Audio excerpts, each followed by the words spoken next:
And I call the honourable member for Dunkley. Thank you, Deputy Speaker.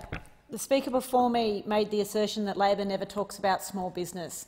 Well, let me start my contribution by talking about not just a small business, but the human beings behind that small business, whose not only financial interest but health and welfare have been devastated by the action of a bank and the failures of this government to make sure processes are in place so they get proper restitution. And it's a shame that the member who spoke before me has walked out as I rise to speak on the subject that he said no one from Labor ever speaks on. My constituents, Mr and Mrs Furneaux, small business people who had a business loan from the NAB of about $240,000 in September of 2006, and they started to struggle. It was an interest-only payment loan, and they thought that would continue for 2 years. Something happened. The bank said they weren't meeting their contractual arrangements, and they tried to negotiate with the bank about how to deal with it. They looked at their private properties, they looked at whatever they could do to try to service their loan, but they got served by the bank a notice of default, although the bank says they got served it, but they never received it, which then led to years and years of nightmare in the Supreme Court, trying to negotiate with the bank, trying to keep their heads above water, because as a result of the way they were dealt with by the bank, they've lost both of their residential properties and their business. Furneaux's aren't people who are just complaining because their business has failed. They're people who have been doing everything right to try to get a resolution for this problem with the bank. They haven't had any help from AFCA. The negotiations with the bank, which were supposed to be done in good faith, fell through. And they've pleaded with me. They don't know what to do now. They've pleaded with me to raise it in this parliament as an example of victims of bank misconduct who, to this day in 2021, are still struggling for an outcome. They're not the only constituents of mine who have complained about their dealings with AFCA. Stephen has contacted me a number of times, and as he said to me in one of his most recent emails, it's very disappointing that a government agency is so unhelpful and unable to do what it is meant to do. It's past time when more action is needed. I've done all I can and I need assistance.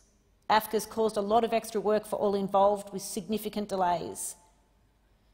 It's a matter that has been before them for many months and the delay is entirely due to AFCA, but Stephen says he gets given just 7 days to reply. He can't get the help he needs. It's about time this government looked at what is happening at AFCA. It's interesting that the current chair of AFCA is also the chair of Crown, and perhaps took an approach of dealing with institutions and appointments that is other than jobs for former Liberal politicians or their mates. It's also time that this government told the truth about what it's doing about its lack of implementation of the recommendations of the Royal Commission. After voting against the Royal Commission 26 times, the government finally bowed to pressure and introduced a Royal Commission into banking and financial institutions.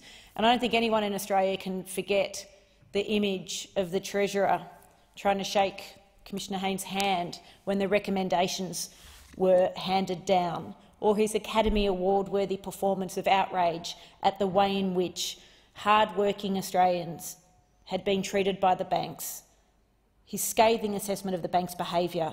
He said, the Treasurer of Australia said the banks were driven by a culture of greed that breached the law and the price paid by the community was immense. The Treasurer spoke of the broken businesses, the emotional stress and the personal pain on thousands of victims, and he promised change. He promised the Australian people.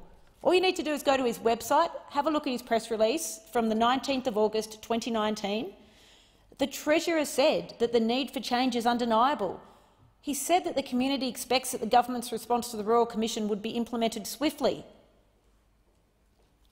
According to the Treasurer, back in August of 2019, excluding the reviews that are to be conducted in 2022, under the government's implementation roadmap, by the end of 2019, more than 20 commitments, around 1/3 of the government's commitments, would have been implemented or have legislation before the parliament.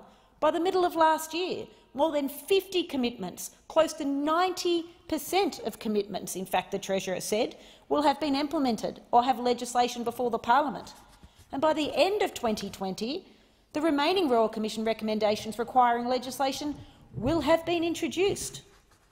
According to the Treasurer, for measures contained in legislation introduced in the parliament before 1 July 2020, the government expected the majority to commence by 1 July 2020 or royal assent. And according to the Treasurer, given its scale and complexity, this represents an unprecedented response. I'm not sure how you can have a precedented response to a Royal Commission that had just handed down recommendations, but we'll move on. Apparently, according to the Treasurer, it demonstrated the government's commitment to strengthening consumer protection laws and empowering Australia's financial regulators to enforce the law. It demonstrates the government's commitment to strengthening consumer protection laws and empowering Australia's financial regulators to enforce the law. Well, on the government's own measure, on the Treasurer's own measure of the demonstration of the government's commitment, they get a big F for failing, because what actually demonstrates the government's commitment to strengthening consumer protection laws and empowering Australia's financial regulators to enforce the law is delivering on it.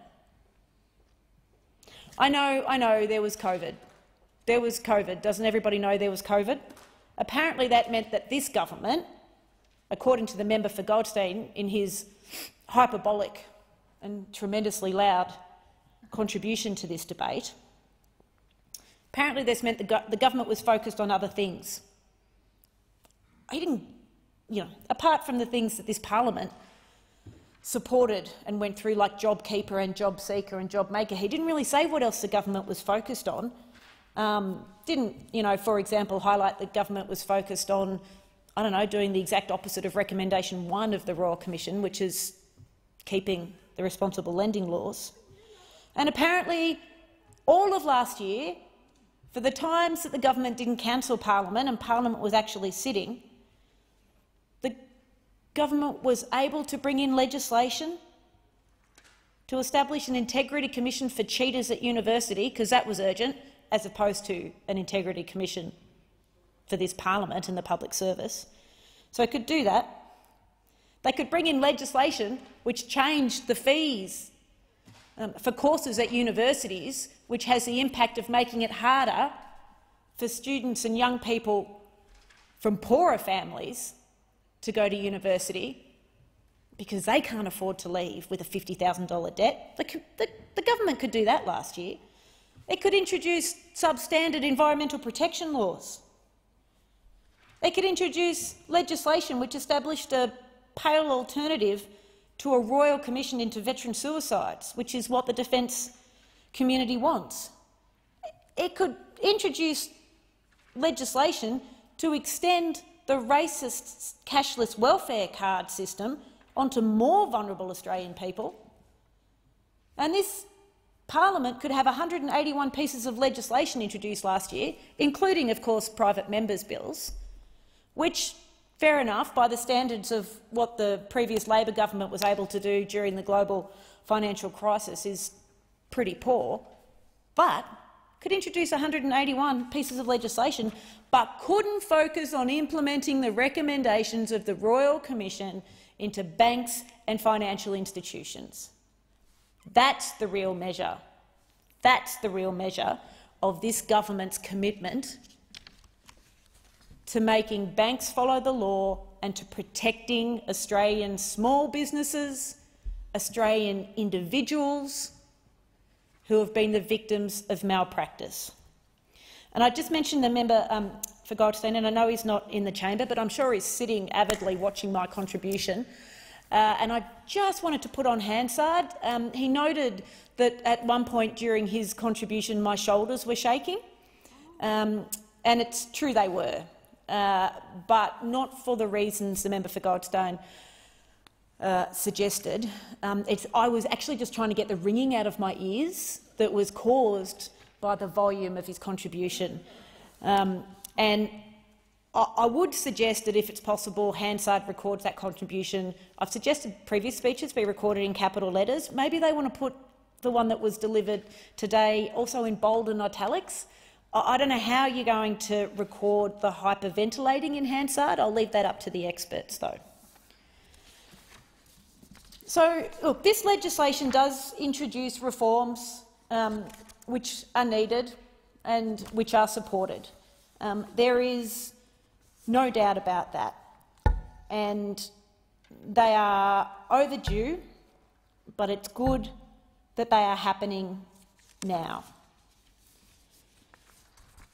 What needs to happen is just more of an actual commitment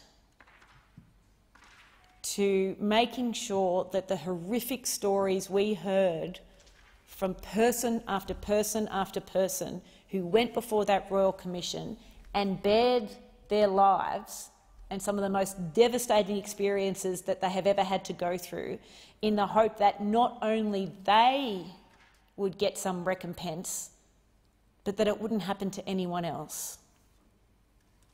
We need to honour what they did for the rest of the community and the work that the Royal Commissioner and everyone at that Royal Commission put in with the recommendations, and get them implemented. The way to do that is not to strip away responsible lending laws. The way to do that is not to blame dealing with COVID, which, by the way, the states did a lot of, but that's another speech. The way to do that is just, for the Treasurer to do his job. There are a lot of recommendations outstanding, and I look forward to the flurry of legislation that must be about to come to implement them. Thank you. I thank the member for Dunkley.